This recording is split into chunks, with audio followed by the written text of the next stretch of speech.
بسم اللہ الرحمن الرحیم۔ ناظرین کرام السلام علیکم ورحمۃ اللہ وبرکاتہ۔ پروگرام آپ کے مسائل و ان کا شرعی حل، ہم حاضر ہیں آپ کے سوالات کے جوابات لے کر۔ ہمارے ساتھ موجود ہیں مفتی محمد لقمان امین صاحب، جو کہ استاذ الحدیث ہیں جامعہ عثمانیہ آسٹریلیا مسجد کے اور رئیس مفتی ہیں دارالافتاء عثمانیہ کے۔ ان کے ساتھ موجود ہیں مفتی محمد اسامہ زہدی صاحب، جو کہ استاذ الحدیث ہیں جامعہ عثمانیہ آسٹریلیا مسجد کے اور نائب رئیس ہیں دارالافتاء عثمانیہ کے۔ ان کے ساتھ موجود ہیں مفتی نعیم نقشبندی صاحب، جو کہ استاذ الحدیث ہیں مدرسہ عثمانیہ للبنات کے اور مفتی ہیں دارالافتاء عثمانیہ کے۔ آئیے آپ کے سوالات کی طرف چلتے ہیں۔ ہمارا پہلا سوال مفتی محمد لقمان امین صاحب سے ہے۔ مفتی صاحب، رانا محمد عظیم لاہور سے سوال کرتے ہیں، اگر کوئی شوہر اپنی بیوی کو طلاق نہیں دے رہا اور دینا بھی نہیں چاہتا اور وہ عورت عدالت سے خلا لیتی ہے اور کہتی ہے مجھے عدالت نے طلاق دے دی ہے، اب میں سابقہ شوہر کے نکاح میں نہیں رہی اور اب آگے نکاح کروانے لگی ہے، تو کیا اس صورت میں یہ عدالتی خلا طلاق تصور ہوگا یا نہیں؟ بسم اللہ الرحمن الرحیم۔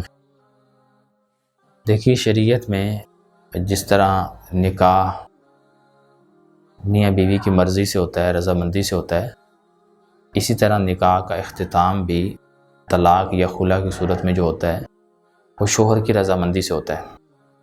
شوہر جب عورت کو طلاق دے گا تب طلاق ہوگی، اگر شوہر طلاق نہیں دیتا تو طلاق کسی اور کے کہنے سے نہیں ہو سکتی۔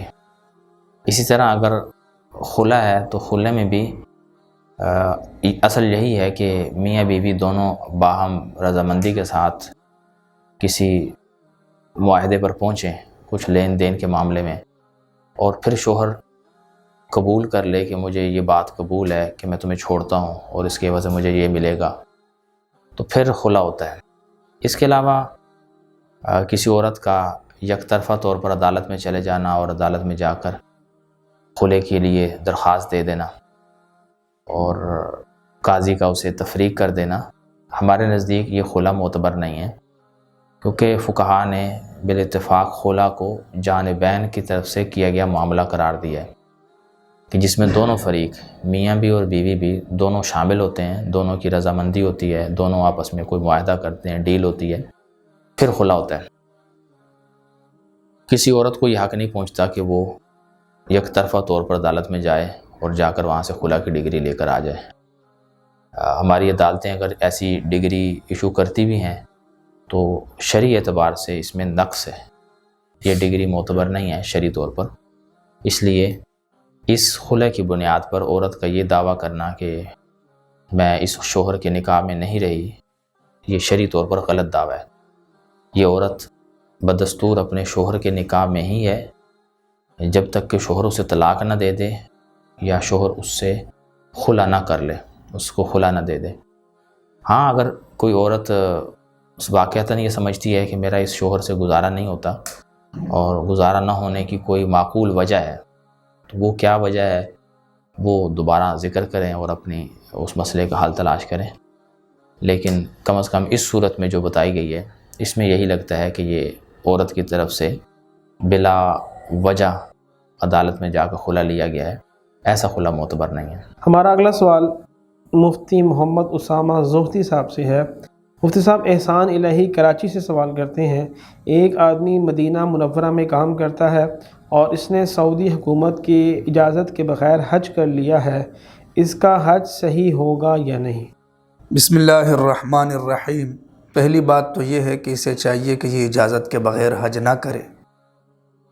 سعودی حکومت کی طرف سے جو قوانین ہے، جو ضوابط ہے، اسے چاہیے کہ ان قوانین اور ضوابط کے مطابق یہ اجازت لے اور اجازت لے کر پھر اس کے بعد یہ حج کرے۔ شرعاً اس کے لیے مسئلہ یہ ہے۔ دوسری بات یہ ہے کہ شرعاً اپنی جان کی حفاظت اور اپنی عزت کی حفاظت ضروری ہے۔ اب اگر یہ قوانین اور ضوابط کے خلاف، یعنی اس حکومت کے قوانین کے خلاف ورزی کر کے یہ حج کرتا ہے، اگر یہ پکڑا گیا تو جان بھی خطرے میں ہے، وہ جیل میں ڈال دیتے ہیں، اور اسی طرح عزت بھی خطرے میں ہے، تو جان کی حفاظت بھی ضروری ہے، عزت کی حفاظت بھی ضروری ہے۔ اس اعتبار سے بھی تقاضا یہ ہوا کہ یہ قوانین اور ضوابط کے مطابق اجازت لے کر حج کرے۔ باقی رہا مسئلہ یہ کہ اگر اجازت کے بغیر اس نے حج کر لیا تو کیا حج ہو گیا یا نہیں؟ تو اگر اس نے حج کے ارکان ادا کیے تو ایسی صورت میں حج بھی ہو گیا اور اس کو پورا پورا ثواب بھی ملے گا۔ ہمارا اگلا سوال مفتی محمد نعیم صاحب سے ہے۔ مفتی صاحب اکرم ساہیوال سے سوال کرتے ہیں، عورتوں کا پردے کے پیچھے سے نعت پڑھنا کیسا ہے جبکہ سامعین مرد ہوں؟ بسم اللہ الرحمن الرحیم۔ یہ مسئلہ عورت کے آواز سے متعلق ہے کہ آیا عورت کی آواز غیر محرم کے لیے اس میں پردے کا حکم ہے یا نہیں ہے۔ تو کوئی ضرورت کی بات ہو تو اس میں تو غیر محرم کی آواز سننا یا اس کو سنانا اس کی تو اجازت ملتی ہے۔ اس کا تو قرآن کریم میں ذکر ہے کہ صحابہ کرام کو یہ فرمایا گیا 22ویں سپارے میں کہ جب کوئی ازواج مطہرات سے کوئی بات چیت ہو، کوئی کام ہو تو پردے کے پیچھے سے ان سے کرنے کی اجازت ہے۔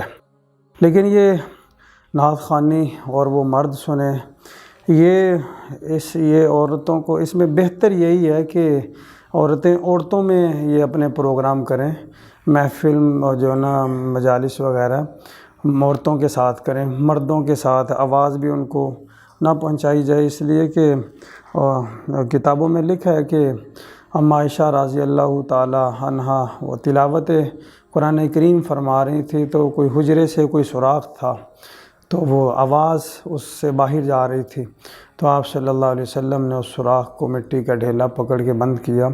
تو اس سے یہی معلوم ہوتا ہے کہ غیر محرم کو نہ سنائی جائیں نعت ہے، حمد ہے، تلاوت وغیرہ۔ ہاں عورتوں میں کرنے میں کوئی عورتوں کو سنانا اس میں کوئی قباحت نہیں ہے، لیکن چونکہ یہ فتنے کا زمانہ ہے اس میں جتنا احتیاط اور پردہ ہو جائے اتنا ہی بہتر ہے۔ ہمارا اگلا سوال مفتی محمد لقمان امین صاحب سے ہے۔ مفتی صاحب کاشف لطیف سیالکوٹ سے سوال کرتے ہیں، کیا فرماتے ہیں علماء کرام و مفتیان اعظام اس مسئلہ کے بارے میں کہ عورتیں جو سونا چاندی پہنتی ہیں اس کی زکوٰۃ دینی پڑے گی یا نہیں؟ اگر دینی پڑے گی تو کتنی دیں اور کب دیں؟ تفصیل کے ساتھ جواب دیں، بڑی مہربانی ہوگی۔ بسم اللہ الرحمن الرحیم۔ دیکھیے سونا اور چاندی یہ عورتوں کے لیے اس کا استعمال بطور زیب و زینت کے زیور کے اگرچہ جائز ضرور ہے، لیکن شرعی نقطہ نظر سے بھی عورتوں کے لیے سونا ہو یا چاندی یہ چیزیں زائد از ضرورت ہیں، یعنی یہ انسان کی بنیادی ضرورت نہیں ہے، نہ عورت کے لیے اور نہ مرد کے لیے۔ اور شریعت کا ضابطہ یہ ہے کہ جو چیز انسان کی ضرورت سے زائد ہو اور اس میں ثمنیت کا عنصر پایا جاتا ہو تو اس پر زکوٰۃ ہے۔ چنانچہ یہ سونا اور چاندی چاہے زیور کی شکل میں ہو یا خام شکل میں ہو یہ زائد از ضرورت ہی شمار ہوگا، اور سونے اور چاندی کے بارے میں زکوٰۃ دینے کا حکم جو ہے یہ خود رسول اللہ صلی اللہ علیہ وسلم کی احادیث میں موجود ہے، اور بلکہ قرآن پاک میں بھی والذین یکنزون الذهب والفضة ولا ينفقونها فی سبیل اللہ، اس سے اشارت یہ بات سمجھ میں آتی ہے کہ سونے چاندی کا حق اللہ کے راستے میں دینا ضروری ہے، اور وہ زکوٰۃ ہی کی شکل میں ہے۔ لہٰذا زیور کی شکل ہو یا خام شکل ہو دونوں صورتوں میں زکوٰۃ سونے اور چاندی پر جب وہ اپنی شرائط کے مطابق نصاب پر پہنچ جائیں تو زکوٰۃ دینا واجب ہے، لازم ہے اس کو۔ ہمارا اگلا سوال مفتی محمد نعیم صاحب سے ہے۔ مفتی صاحب الماس حیدر کراچی سے سوال کرتے ہیں، ہونٹ سے نیچے کے بال داڑھی میں داخل ہیں یا نہیں، رہنمائی فرمائیں۔ داڑھی کے نیچے والا حصہ مطلب اس کو یعنی کہ ہونٹ کے نیچے والا حصہ، مجھے یہ سمجھ میں آ رہی ہے بات کہ ہونٹ کے نیچے جو بال ہوتے ہیں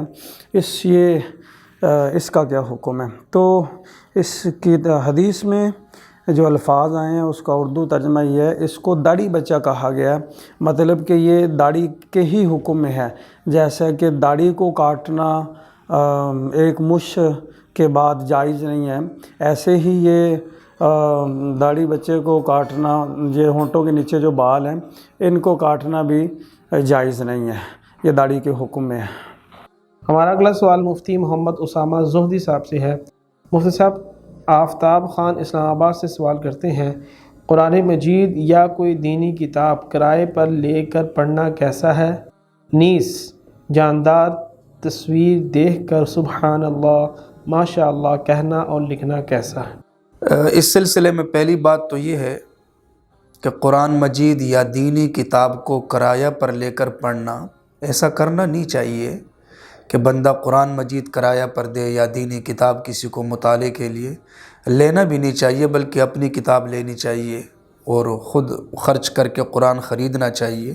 لیکن اگر ضرورت ہو تو شرعاً جواز ہے، اس کی اجازت ہے، اگر کرایہ پر لے کر پڑھے تو ثواب ملے گا، اور اسی طرح دینی کتاب کو بھی کرایہ پر لے کر اس کا مطالعہ کر سکتے ہیں۔ شرعاً جواز ہے، لیکن ایسا کرنا نہیں چاہیے۔ دوسری بات جو تصویر کے بارے میں کہا کہ اگر کسی تصویر کو دیکھا اور اس کے بعد کہا ماشاء اللہ، تو تصویر بنانا، تصویر کی طرف دیکھنا، تصویر کو اپنے پاس رکھنا، یہ ناجائز ہے، اور یہ تینوں گناہ ہیں۔ تو اب ظاہر بات ہے جب تصویر خود ایک گناہ ہے، ایک فعل ناجائز اور فعل مکروہ کی وجہ سے سبحان اللہ کہنا، اللہ کا ذکر کرنا، اللہ کی بڑائی بیان کرنا، اللہ کی تعریف بیان کرنا، اس کی اجازت نہیں ہے، چونکہ گناہ پر ہم سبحان اللہ نہیں کہہ سکتے۔ ہمارا اگلا سوال مفتی محمد لقمان امین صاحب سے ہے۔ مفتی صاحب، حارث دانش راجن پور سے سوال کرتے ہیں، کیا فرماتے ہیں علماء کرام اس مسئلہ میں کہ زندگی کا بیمہ یعنی لائف انشورنس کرانا کیسا ہے؟ تفصیل کے ساتھ جواب عنایت فرمائیں۔ بسم اللہ الرحمن الرحیم۔ بیمہ یا انشورنس کے نام سے جو بعض مالیاتی ادارے لوگوں کے ساتھ معاہدہ کرتے ہیں اور اس کی ایک خاص مقدار رقم وصول کرتے ہیں خاص شرائط کے ساتھ، تو ان معاملات کو جب ہم شرعی طور پر دیکھتے ہیں تو وہ ایسا معاملہ نہیں بن سکتا جس پر کوئی نفع لیا جا سکتا ہو۔ ان معاملات کی صورت زیادہ سے زیادہ قرض کی بنتی ہے، اور قرض کے بارے میں اللہ رسول کا حکم یہ ہے کہ قرض احسان کا معاملہ ہے۔ جب آپ کسی کے ساتھ قرض کا معاملہ کرتے ہیں تو گویا آپ اس پر احسان کرتے ہیں، اس کا ثواب آپ کو اللہ تعالیٰ دیں گے۔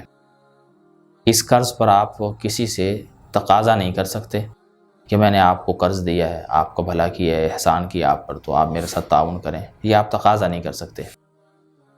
بیمے میں یہی چیز ہوتی ہے کہ دیا قرض جا رہا ہوتا ہے، لیکن اس پر مشروط طریقے سے نفع کا بھی تعلق ہوتا ہے کہ کمپنی بھی طے کرتی ہے کہ ہم آپ کو نفع دیں گے، اور قسطیں ادا کرنے والا بھی اسی نیت سے قسطیں بھرتا ہے کہ مجھے اس شکل میں نفع ملے گا۔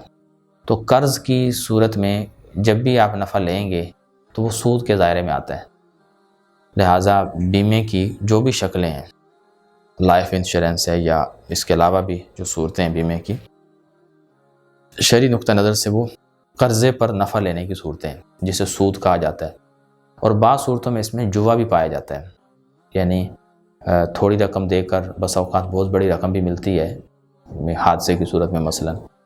تو یہ دونوں چیزیں ایسی ہیں، سود اور جوا، جن کی حرمت کا ذکر خود قرآن مجید میں موجود ہے، تو اس لیے بیمہ کے معاملات میں یہ دونوں بنیادی عنصر ہیں، ان دونوں کے ہوتے ہوئے بیمہ کو کسی بھی طرح سے درست نہیں کہا جا سکتا۔ ہمارا اگلا سوال مفتی محمد نعیم صاحب سے ہے۔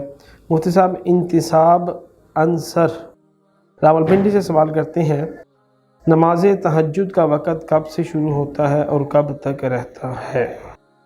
کہ نماز تہجد کے وقت سے متعلق جو نبی پاک صلی اللہ علیہ وسلم کا معمول تھا وہ یہی ہے کہ آپ صلی اللہ علیہ وسلم آخر رات میں اٹھتے تھے، اور روایات میں بھی اسی کا ذکر ہے، اور چونکہ جو وطر سے متعلق روایات ہیں، احادیث ہیں، اس میں بھی یہی بات ہے کہ جس کو صبح اٹھنے کا اپنے اوپر اعتماد اور بھروسہ ہو تو وہ صبح فجر سے، صبح صادق سے پہلے جو تقریباً یہ کوئی گھنٹہ ڈیڑھ اس طرح اس کی وہ ٹائمنگ بنتی ہے، ورنہ تو نصف رات کے بعد سے تہجد کا وقت جو ہے نا وہ شروع ہو جاتا ہے۔ لیکن آپ صلی اللہ علیہ وسلم کا معمول آخر شب میں اٹھنے کا تھا، بیدار ہونے کا تھا، اور وہ آپ اٹھتے تھے، تہجد پڑھتے تھے، اور پھر فجر صبح صادق ہو جاتی تو مؤذن اذان دیتا تو آپ سنتیں پڑھ کے تھوڑا آرام کر لیتے۔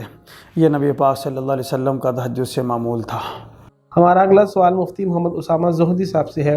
مفتی صاحب اشرف اطہر میاں والی سے سوال کرتے ہیں، کیا فرماتے ہیں علماء کرام و مفتیان اعظام اس مسئلہ کے بارے میں کہ اگر کسی نے مؤذن کے اذان دینے کے بعد اذان کا جواب دیا تو اس اذان کا جواب صحیح ہے یا نہیں؟ ویسے شرعاً حکم یہ ہے جو مستحب ہے کہ جیسے جیسے مؤذن اذان دے رہا ہے اس کے ساتھ ساتھ یہ جواب دیتا رہے، لیکن اگر اس کی اذان ختم ہوئی اور یہ جواب نہ دے سکا اور زیادہ وقت درمیان میں نہیں گزرا، پھر بھی اس کے لیے مستحب ہے کہ یہ جواب دے، اور اگر زیادہ وقت گزر گیا اور یہ جواب نہ دے سکا تو ایسی صورت میں اس کے لیے جواب دینا مستحب نہیں ہے، لیکن پھر بھی اگر یہ جواب دیتا ہے تو دے سکتا ہے۔ تو ناظرین محترم، یہ تھے آپ کے اس ہفتے کے سوالات کے جوابات۔ انشاءاللہ آپ کے بقیہ سوالات کے جوابات لے کر اگلے ہفتے حاضر ہوں گے۔ تب تک کے لیے اپنے ادارے جامعہ عثمانیہ اسٹیڈیم مسجد کو اور اس کی میڈیا ٹیم کو اپنی دعاؤں میں یاد رکھیے گا۔ اللہ حافظ۔